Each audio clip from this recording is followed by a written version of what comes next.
All right, y'all know I'm always looking for free stuff, but today I actually wasn't. I just happened to be in the right place at the right time. All this was set out in the lane behind somebody's house and I rode by and saw it.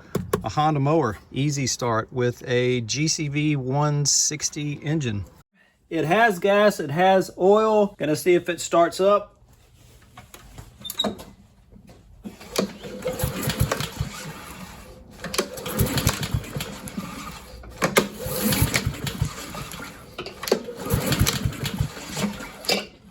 All right, we got nothing. Now we're gonna prime the carburetor.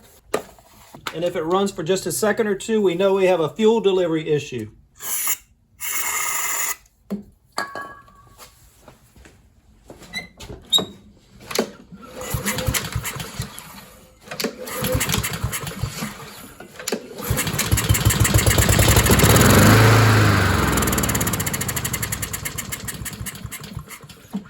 All right.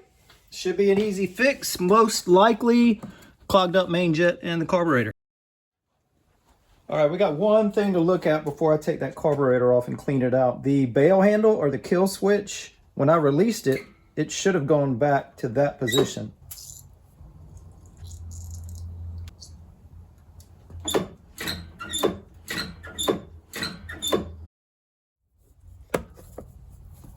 To get to the carburetor, you got to take off the air filter housing. These two bolts are 10 millimeter. These bolts hold the carburetor assembly, several gaskets, and it all has to fit together the right way. So I'm gonna put you over here so you can see it all come apart. All right, bolts are out. This piece might come off on you. It stayed stuck to the engine on me. That's a good thing because that's one less gasket that I have to worry about because there's a gasket between this piece and the engine. So I'm glad that stayed stuck on there, but yours might come off. Now let me get the bolts all the way out. Now this plastic piece will move to the side. And there's another gasket, see it right here? That's gonna go between this plastic housing and the carburetor. There's also a return line or a vacuum line. I'm gonna pull that off. So now you can see everything blown out, and this is why I wanted to move you over to the side. You've got the plastic air filter housing, a gasket in between that and the carburetor. Then you have another gasket, which again, mine stayed stuck right there. You got that gasket between the carburetor and this piece, which has something to do with the automatic throttle, I believe. But this piece might come off. Again, on you, that might come off. So behind this, you could have a gasket. That's one piece, 2, 3, 4, 5 with the gasket, 6 with the plastic housing. You could have 6 pieces that you have to have in the right position that are all held on with those 2 bolts. Now, next thing I'm gonna do is drain the fuel out into this clear plastic container. So let me shut the fuel off. And in line with those hoses, that means the fuel is on. If I turn it to the right, perpendicular, that shuts the fuel off. So I'll disconnect this, run it down into this bottle, and then open this back up, and we will get a look at the fuel, see if there's any water in it. This has got the funky little wire clip. I don't like these. These are tough to get off. Seems like only one side comes loose. There we go. Fuel line in the bottle, open this back up, and there's the fuel. Take the cap off, that might help it flow out better. And I see water in the fuel already down in the bottom of the jug. I'll show you that in a second. So that may be why it wouldn't run. Might just be bad fuel. We are down to a slow drip. Shut off the fuel supply. And now down at the bottom, right down here, that is water with gasoline floating on top. Gasoline has a specific gravity less than 1, meaning it is lighter than water, so it floats on top of the water. So there was water in the fuel tank, and that water sinking to the bottom would make its way into the carburetor and cause the engine not to run. So that might be the only problem that we have. But since we have it taken apart, we're going to clean the carburetor out also. We have this linkage to disconnect and also a spring. So if I turn it to the side, I can get that linkage off. Now the spring goes in the hole to the outside.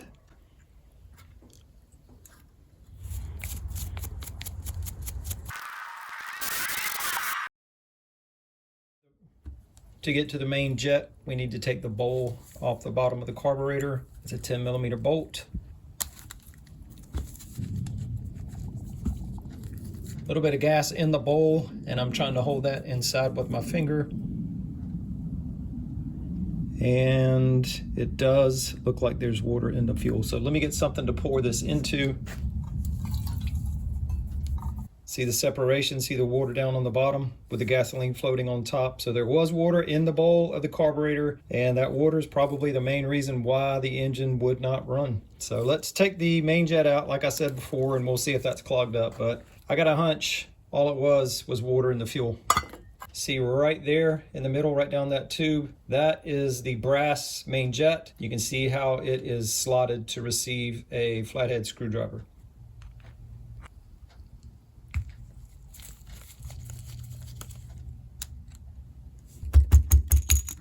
Oop. All right, we got the emulsion tube with it. So the main jet, there's a hole right through the center. Let me get some light behind it. I can't really tell if it's clogged. I'm not sure how well you can see that, but right in the middle of the main jet, you can see light coming through. So this is not clogged up, at least not fully clogged up. It might be partially clogged. So let's get that cleaned out with some carb spray just to make sure it's fully cleared out. There are also holes in the emulsion tube on the sides, and those holes go all the way through. I'll get a small piece of wire and run that through. See how that wire goes all the way through. So I will do that for all the holes in the emulsion tube. I'll run that wire through the main jet also. But I don't think that was the problem. Again, I think it was water in the fuel. Now, since we have it taken apart, may as well take the float off. So this pin has to slide out. And then the needle valve will be hanging underneath, so be careful you don't lose that. That's the needle valve. But it can very easily fall off, just like that.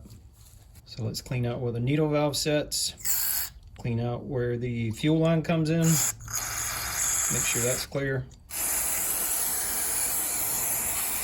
Butterfly valve, both sides of that.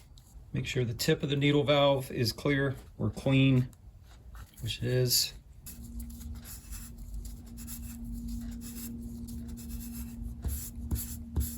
Now reassembly, the needle valve hooks on the underside of the float, and that needle valve drops down into that hole, and you need the pin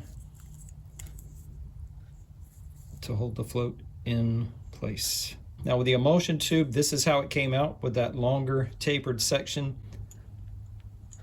That needs to go in first. And now the main jet. Be careful getting that started because you do not want to cross thread it.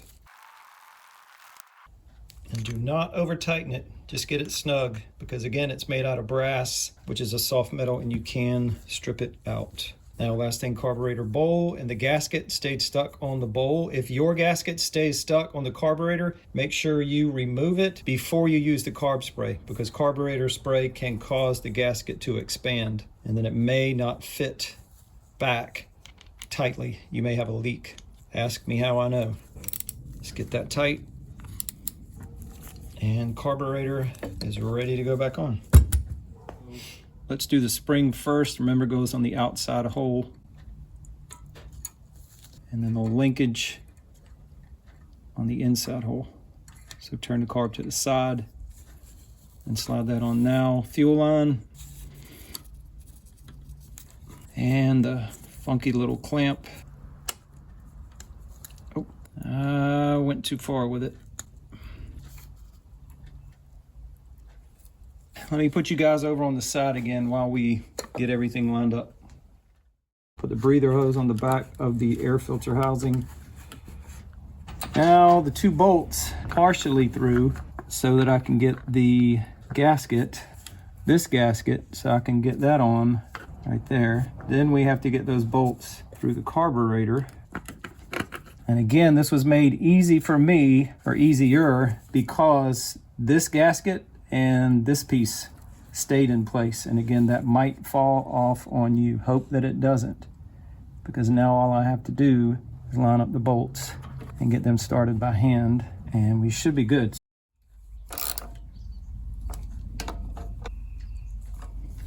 So now with those bolts tight, I want to look right into the carburetor. I want to see that butterfly valve move, telling me I got the throttle hooked up correctly. Now the air filter,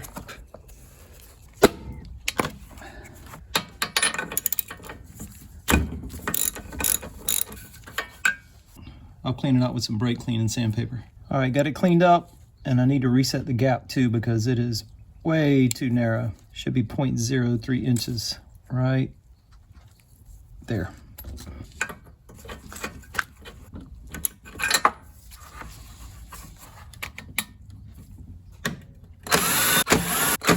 One more thing before we put some fuel in it. Recoil on the pull cord, pretty weak. I may need to rewind the spring, but I'm gonna try with some silicone first, see if that helps it out.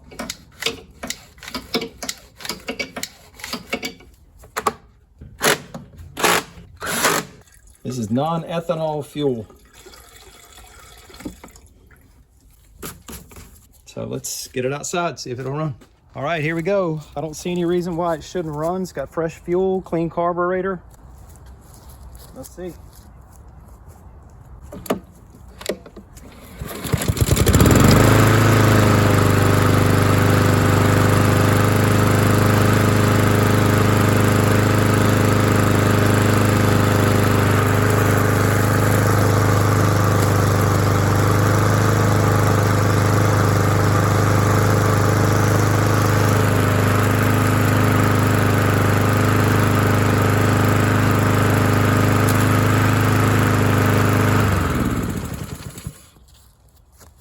Easy money.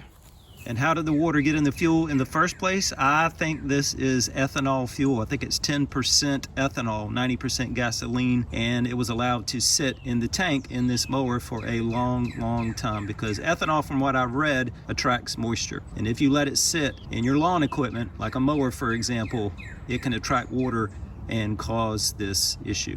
So I think that's what happened.